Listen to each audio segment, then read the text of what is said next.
I mean, it was an astonishing second half. I mean, we won't speak for the first half because it was rather... They packed a lot into the second half. But they really...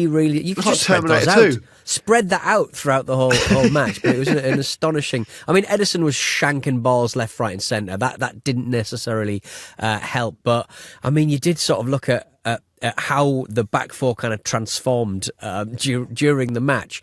I really feel for sort of Rico Lewis at this point in his career. He's 2021? I think he'll be fine, Peter. Do you reckon he'll be fine? Do you really think so? Because he seems very not up to speed at this level, but then none of the Manchester City players seem to be up to speed. In the words of Radiohead, Lewis, save yourself the pain, mistreated, and that's a deep Iron Lung EP cut from Radiohead. I just worry about Lewis's future. That's all. No, I think he's been. You say he's not. I mean, he's obviously is up to speed. He's a very, very talented young player. He's just playing in a situation where, you know, as Marcus, you know, he's been very, very forthright on this. He just thinks the music stopped with Guardiola. It's time to, you know, it's time to get off the dance floor. The lights have come on. Go and find your jacket from the cloakroom. You know, go and have those regrets that you put your jacket in the cloakroom because now there's a big queue. But it's now it's time for everyone to leave the sports hall. Yeah. And Rico Lewis is going to be a part of that because he plays for them. And it's coming to the end of the line with City under Guardiola. So that's definitely part of it. So I guess, you know, they kind of went a couple of goals ahead pretty quick. And then it almost, that felt to me like it made PSG go, hang on a minute, like I know these lot have been all right in recent weeks, but they're a bit shit. Like even we who always let the club and the fans down in the Champions League at some point in the season, even we can do something here. Yeah. And they did, and City really had no answer for it whatsoever. So, and also, I mean, we were talking today about Mo Salah on the Ramble on Wednesday morning, and someone pointed out that it was Mo Salah's against Lille. Mo Salah scored his 50th Champions League goal for Liverpool, right? I think Haaland's got 47 Champions League goals already, which is just crazy. I mean, there's just. There just seems to be very few kind of, and I know it's kind of, you boil it down to that emotional kind of like leader on the pitch, but it just seems to be kind of where it sort of started to sort of like the stitches started to unpick today was just a lack of intensity. They look so poorly conditioned, Manchester City. What does Pep Guardiola do at this point? Is it best if he walks away? Is it best that they just have a massive fire sale in the last week and a half of the transfer window? How do you even prepare for Chelsea on Saturday? That's a huge match for Manchester City in the position that they're in. Well, every game's big for them now. Every game, and they've got they've still got a chance of progressing in this competition, and they've got to focus on that. They've got Club Brugge at home. The worrying thing for them is like they obviously they've rolled over Salford City easy. They rolled over Ipswich easy. And the games you think they've just got so much more quality than the other team. Recently they've been winning, but they get pegged back. You know, in certain games they were pegged back by Brentford. Obviously, they've been pegged back in the Champions League before tonight. You know, I don't know. I don't think there is a short, as you're alluding to with your question. Really, there isn't a short answer to this because, you know, they're coming towards the end of January anyway. Now they're going to bring players, and they've brought one player in already. People think they're going to bring another one or two in. That may well help them, but I think they've really got to kind of knuckle down, just progress as far as they can in the Champions League season, and also secure fourth spot in the Premier League. But they should realistically be able to do that because they've got so much quality over so many of the other teams that it should just be enough to get them through. But I think you're right. There's something not quite right there. The intensity wasn't there. Particularly in the second half. They seemed a bit shell-shocked. PSG really started to turn it on. The last 35-ish minutes, they were by far the better team. It was an insanely busy second half of a game. You know, with the between all the disallowed stuff and the actual goals, it was just non-stop action. You know, the fourth goal that sealed it for PSG kind of summed up Man City's situation, really, because, you know, they don't do an amazing job. They kind of leave Gonzalo Ramos where he is because I guess they're kind of pushing up and he's going to be offside, then obviously the ball just comes off of Guardiola and not off the PSG player, so he can't be offside. He rifles in the finish. It takes absolutely ages to be decided as a goal.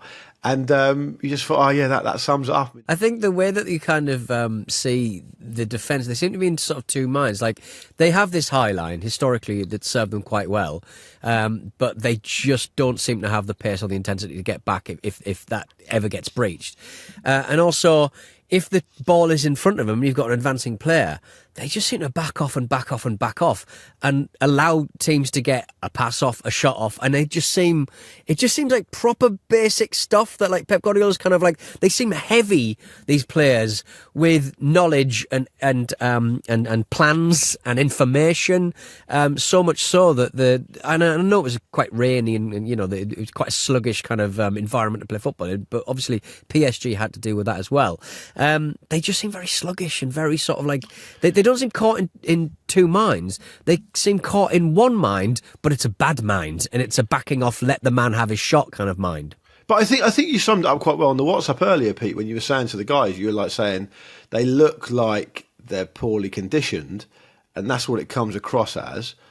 But what we're actually seeing, surely, it must just be the end of a cycle writ large, the intensity of how high the standards have had to have been over such a long period of time, the amount of things they've picked up and won, and things just do come to an end, right? I mean, some players in there, I think producer Finn was mentioning, like Bernardo Silva, Kovacic, Ederson, Gundogan. I know Gundogan went away and came back again, but they've been around for a long old time. They've achieved everything you could really achieve in the game at City, and it may just be time for something new. And I think it doesn't really answer any questions to beat Leicester or to beat Salford or to beat Ipswich. It doesn't really mean anything for them. They've set their own level at winning the Champions League, haven't they? Because that's their level. Salford City are a lower league team, and Leicester are not historically poor, but pretty poor. They're miles off that standard. Ipswich have found the adjustment to the Premier League really difficult, and I think it just speaks to the idea that there's inertia after achieving so much, and I do think Guardiola is also potentially the kind of coach to compound problems rather than simplify them. And I think he's probably trying a bit too hard, and it's just difficult for them to get things going. And PSG are capable, right? I mean, they're not. They have their issues, and we know all about them. But they're a team who are used to winning games. I mean, they've not lost a game in any competition since they lost to Bayern Munich back in November. I think they've won their last 8 or 9 or something like that. So on a good run of form. They're used to winning, so it was one of those nights. And I do think that the really concerning thing for anyone who's got any last hope that City are capable at competing at a very, very high level at the moment was just the way that they just weren't able to respond to what PSG did. They went 2 goals up.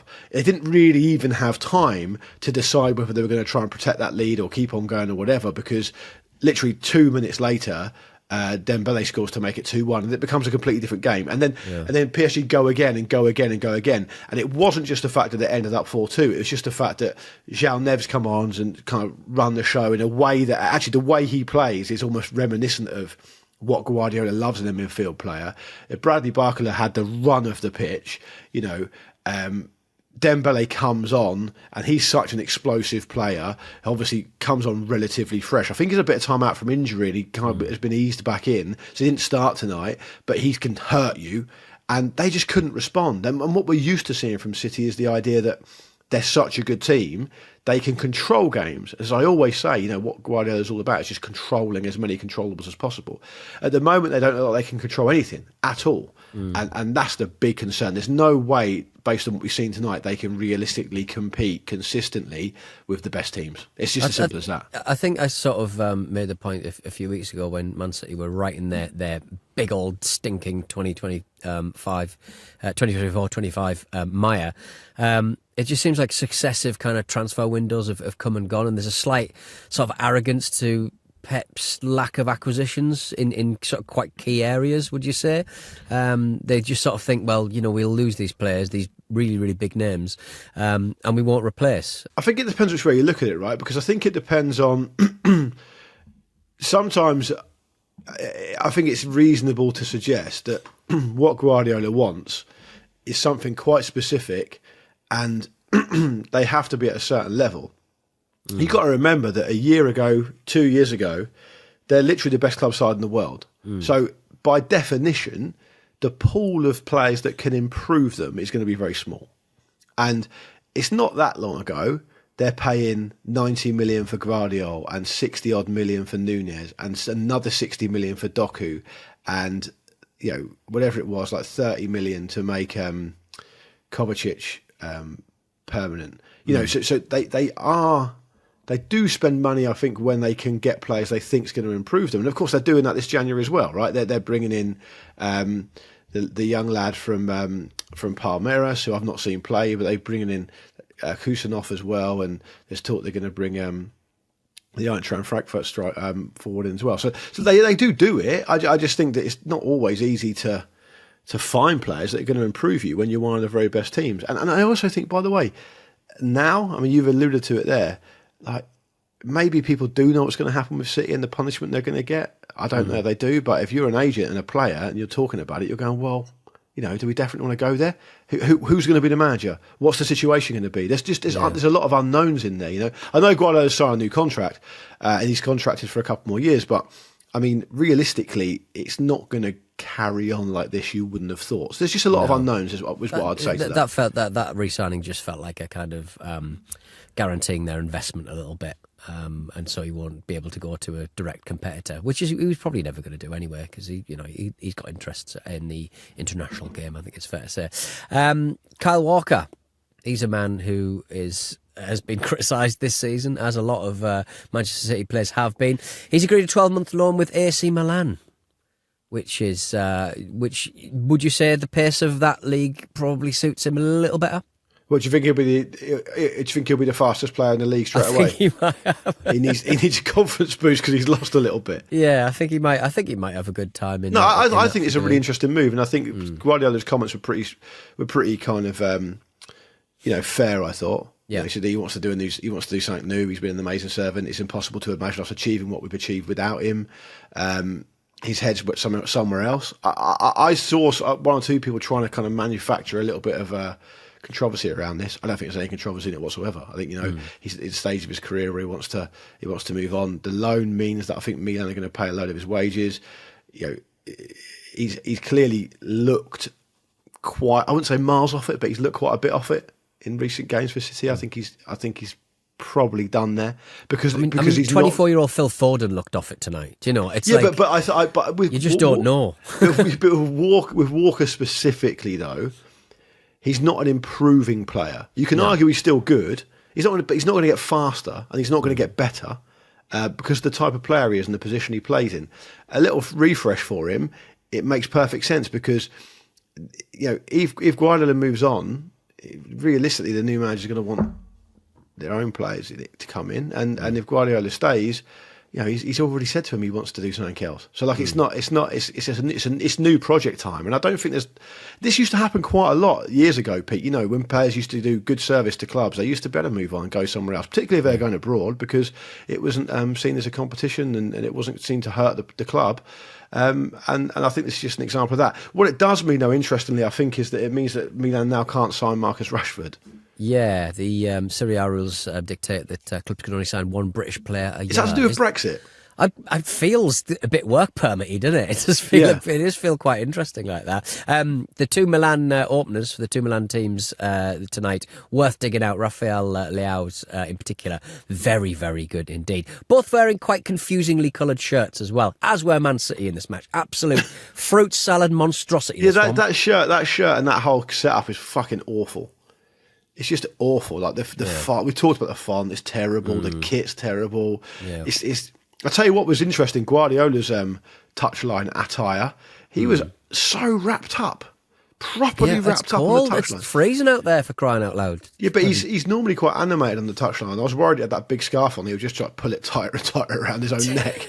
I just didn't want him to do that, you know. Until Kenny from South Park's it. Absolute highlight for me, by the way, speaking of that, was when PSG celebrating that last goal and just going mental, the whole bench going over there, basically celebrating that they won the Champions League, and then the graphic flashing up, they were 21st in the table. Incredible TV. Like, and then they sort of like just like then they saw Man City. I was like, God, are Man City bottom of the table? No, there's more tables. Yeah, there's more teams. That is a long old table. It basically means that Celtic will definitely finish above Man City in the Champions League now. Amazing. It's kind of interesting.